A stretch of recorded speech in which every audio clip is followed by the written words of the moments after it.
Magandang araw po sa ating lahat. Magandang araw po lalong-lalo na sa ating Panginoon. Ako nga po pala si John Robin Medina at ngayong araw po, March 21, 2025, araw ng Biyernes, ay samahan po ninyo akong pag-aralan at unawain ang mga salita ng ating Panginoon. Ang pamagat po ng ating devotion ngayong araw ay paano suriin ang Espiritu. Distinguishing between spirits. At ang paksa po natin ay magmumula sa 1 John chapter 4 verse 1. Sinasabi po dito, on denying the incarnation. Dear friends, do not believe every spirit, but test the spirits to see whether they are from God, because many false prophets have gone out into the world. O sa Tagalog naman po, mga minamahal, huwag kayong basta maniniwala sa mga taong nagsasabi na ang pinangangaral nila ay mula sa banal na espiritu. Sa halip, alamin muna ninyo kung nagmula nga sa Diyos ang itinuturo nila, sapagkat marami ng huwad at sinungaling na propetang nagkalat sa mundo.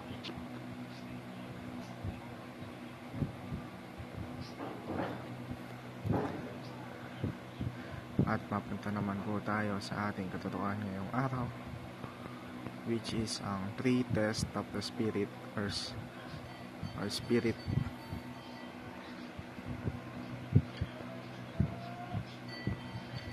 Unang-una dyan, the test of doctrine aligns with God's truth. Sa ikalawa, the test of practice reflects God's holiness. At ang ikatlo, the test of love demonstrates God's love. Ang pinatutungkalan nito ay sa una,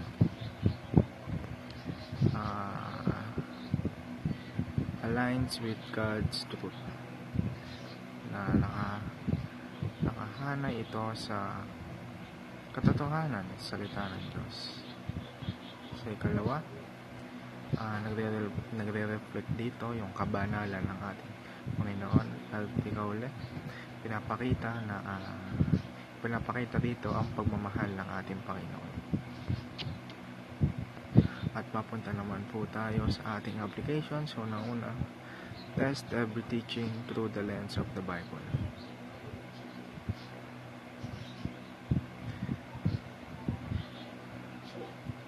Sa ikalawa, practice what you preach.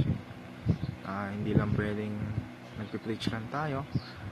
Napaka-ipokrito naman po natin kung hindi nakikita sa atin or hindi nakikita sa gawa natin yung sinasabi natin. Dapat yung sinasabi natin, ginagawa natin. Lead by example, katulad ng ginawa ng ating Panginoon sa Kristo.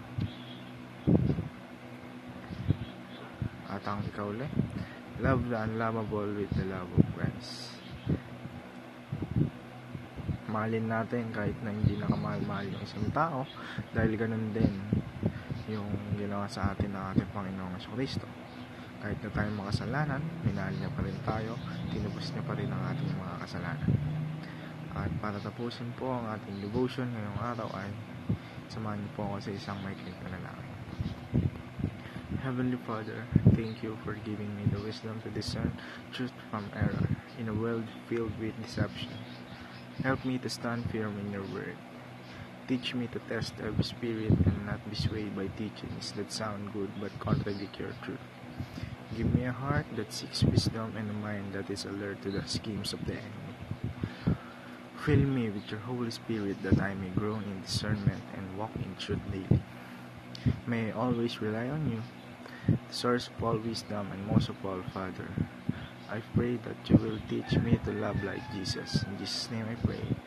Amen. Yun lamang po. Maraming salamat po sa inyong pakikinig. God bless us all.